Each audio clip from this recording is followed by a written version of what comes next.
How's it going, adventures? Seraph here. I know it's been a while since I made a video for my channel, especially Genshin related. I've done some other videos for other games. The other night, for the first time it's been a year, maybe a couple years, missed some daily commissions on both my accounts. This account, my whale account, and my free-to-play as well.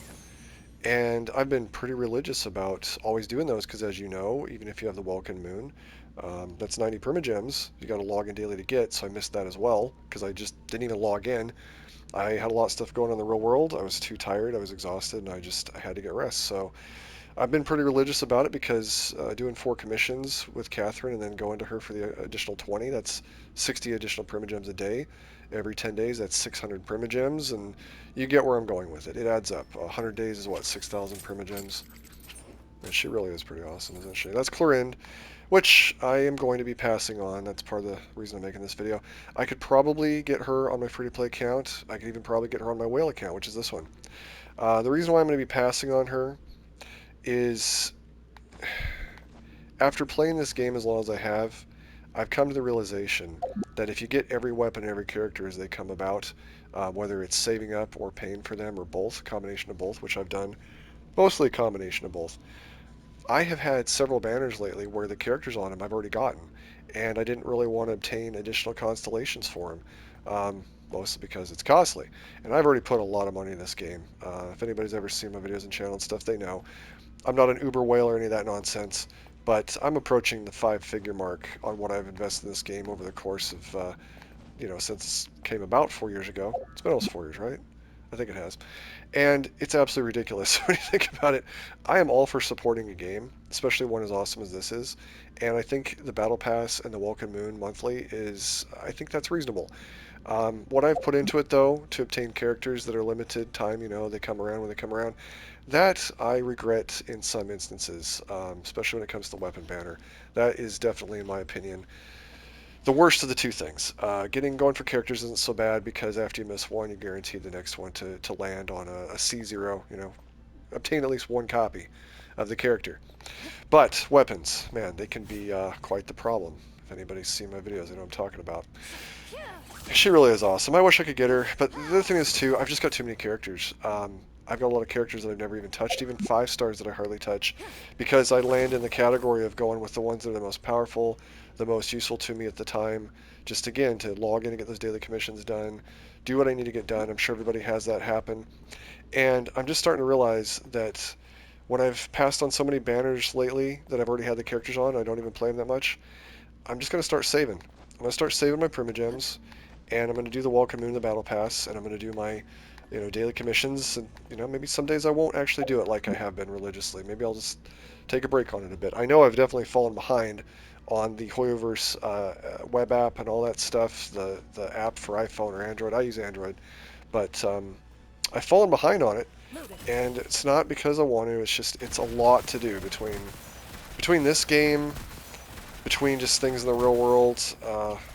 I just can't keep up with it. And honestly, the appeal for it too, it's like each one of those web events you can get like 100 or maybe 120 primogems, that kind of thing.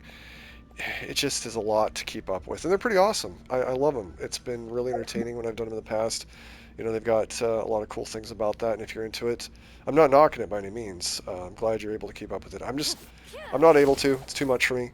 The other day, for example, I finally just broke down and tried Tower Fantasy, a game that I swore I would never touch, because they did some censorship right in the very beginning of that game getting launched in my region, Western servers, and I was like, I'm tired of that. I mean, it's bad enough that this is still a thing. I mean, come on. There's not even anything really to check out when you do this in the first place. And if you're gliding through the air, you can definitely see everything anyway, so I don't even know why they bother doing it ground level. Turns out that Sony, I'm going to call them by their name and not what I really want to call them by, PlayStation, which is what I made this account on, is probably the biggest reason for that. But then again, on the PC mobile version, it's on there as well, so maybe I shouldn't necessarily place the blame on them. But Stellar Blade was a game I was going to get into and play because it looked like it was a really awesome Dark Souls, Monster World vibe kind of thing going to it. And then, of course, the waifu factor, let's be honest. There's a good portion of this community, male or female or whatever gender you consider yourself to be, that literally play this game for waifus, let's be honest. and husbandos as well. There's male characters that people are into as well. So my point is, whatever it is that draws you into the game, character-wise, you can't deny the fact that there is appeal there, and I don't appreciate censorship, and I know a lot of people don't as well. This video is starting to drag on. I just wanted to put some stuff out there, and that's it for quite a while now. Going forward, I'm going to just start saving my primogems and picking and choosing events that I go for characters. I always wanted to have every character to review, to show off, to just be like, hey, this is what they're like. I enjoy summoning with the live streams. It's been a lot of fun, and I'm still going to do that, but I'm just going to be more picky and choosy on which ones I go for. And as much as I would really love to have her right now, she looks amazing. I'm fairly certain I'm going to pass on her. If I did try to go for it all, it'd be in my free-to-play account. But I just don't want more characters that I'm not going to be able to put the time into. There's a bunch of new characters coming as well, with the new regions that are coming. I don't know personally because I'm not part of like their beta programs and all that stuff. I just see the leaks like everybody else, and I see what's coming, and I'm either going to save for them and get them and check them out, or I'm not going to get them. And my gosh, the more I play her trial, though, I really do want to get her. She is so cool. But it's like, not only do I want to get her, I want her weapon.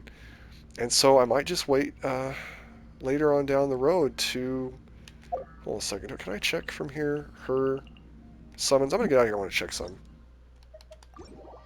So the other thing I wanted to check was the weapon banner here. I'd forgotten what weapon was paired with her weapon, the Absolution. It's the Light of the Foliar Incision. I hope I'm saying that right.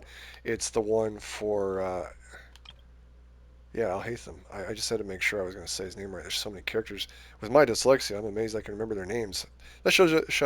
see, I can't even talk. That shows you how much I love this game. I can remember their names. And in the real world, man, somebody can tell me their name and I can really appreciate that person. But I'll forget their name in a couple hours. It's just... I don't know how many people have the problem. I have that problem, seriously. I'll even try to come up with ways to remember their name, tying it to some other thing. But in this game, I can remember these characters' names. It's mind-blowing. With the condition I have. So whatever the case, I was looking at this because, again, I'm going to be more picky and choosy. Instead of summoning for her with this banner, even though I'd like to have some of those, well, in particular, the new 4-star character that's there tied with her, I've already got maxed out Bennett, 5 out of 6, you know what I'm talking about. And then Toma, he's maxed out, but the point is I would like to try to get the new character. I learned a long time ago never to try to go for 4-star characters. They just come or they don't. So my point is I'd be better off in this particular situation summoning for one of these weapons and hoping I get one, because I could use both. I could use the one for Alhaitham. I've already got him, and I could use her weapon so that in the future when I get her, I've got her weapon. And they're both good weapons. And the reason I say they're both good weapons is this one's got crit damage, and it looks beautiful. And actually, I'm looking at the stats on it, and it looks like it gives a crit damage increase of 20%, just period. Plus, it has something to do with Bond of Life, and it looks like it could be useful, like for other characters, what I'm trying to say. And then, of course, with Alhaitham's, I think it was a similar situation. Yeah, his is also crit damage, and his crit rate is increased by 4%, and after normal attack deals automatic. Anyway, there's more stuff to it. I'm not going to break it down. They just look awesome. They go with the characters that I already have or that I plan on getting in the future, because I do plan on getting her in the future. But yeah, I would be better off summoning with this particular banner for one of the weapons, because weapon banners at this current point in time, and have been this way for a long time, they're not always paired well together, especially with weapons you either don't have, what you want versus what you're going to get, that kind of thing. I'd be better off summoning right now for these weapons and hoping for obviously the one I want the most, but I've already got Alhaitham, so really I should be trying to get his. The point is, it's not just the characters, it's also the weapons, and there's just so much involved with this game that when I first started playing it, I had no idea. I thought when you got a character when I first started playing this game, that was it. And then I was going to go for the weapon. I didn't realize there was like layers and layers of character abilities that you needed to get copies of them, and then the weapon. It's really been my first gacha game, this game. Time with the Spines taught me that carrying an unreliable weapon is worse than not carrying one at all. And then I want to say this too, just to wrap this up too. It's not just the character banners and the new characters and the weapons that I don't have and whatnot. It's existing characters. Navia has been just mind-blowing how much I use her, how beautiful she is. Um, I can scarcely see any things on her that need to be censored, if you know what I'm talking about. And as far as a waifu factor goes, I really hope that someday they give me a spicier character skin for her, but I can appreciate the beauty of this outfit without needing to have it be what I would expect from a waifu character in a game. She's gorgeous without having the other stuff that I normally appreciate and want in a female character in a game, but she is just ridiculously powerful. I love her personality. I never get bored of playing her. And as far as like Geo characters go, I never thought I'd want one as much as her and use one as much as her. The shield that she pairs with, the overall I really want to go try elemental burst, Senda from the the Olympic attacks, they're like a Senda. shotgun. I mean, everybody's like into Chlorine, but hey, she's got a freaking shotgun umbrella, gunbrella as she calls it. It just never gets old. And then of course I haven't even touched really one of my latest and greatest favorites, and that is Arlecchino. Where are you, girl?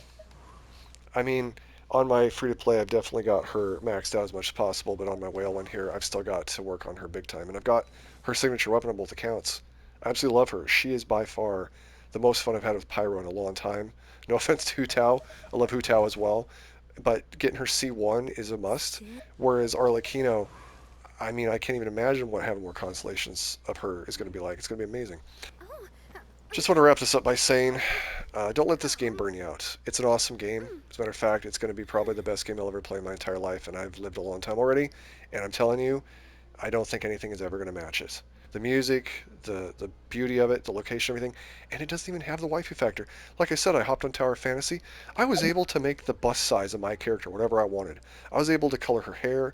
I was able to do designs with her, and it just was mind blowing. But you know what? I still came back to Genshin because it's like Genshin just feels better. I don't know. It doesn't make any sense, but there you have it. Okay, I'm going to wrap this video up, Adventures. If you stuck with me so far, I appreciate it. If you like my channel, I appreciate my content. Subscribe if you're new, or hit the like button, or leave me comments. Helps me with the algorithm. I am branching out to make videos on other games because I'm trying to grow my channel more. Genshin is not doing for me what I hoped it would. There's other content creators out there that they definitely have had luck shine on them, and they treat it like a career, and they probably put in hours and hours every day. It's their job. I do not have the ability to do that, unfortunately. I do the best I can. There's so much content I'm behind on doing in this game, and on the plus side, I'll have nothing. I'll never not have things to do in this game, probably. But I've also fallen behind, and that's unfortunate. The next video I'm going to put out there on this game, I'm going to be focusing on this event, speedrunning it, just putting out tips on it. Within the next 24 hours, I'm going to make that my goal. And of course, I've also got to do the Spiral Abyss, I think, within the next, yeah, also 24 hours, both my accounts. I'll try to live stream the Spiral Abyss. How about that? Anyways, hope you appreciate this video. Sorry for making it so long. We'll see what happens. Catch you on the next one, Adventures.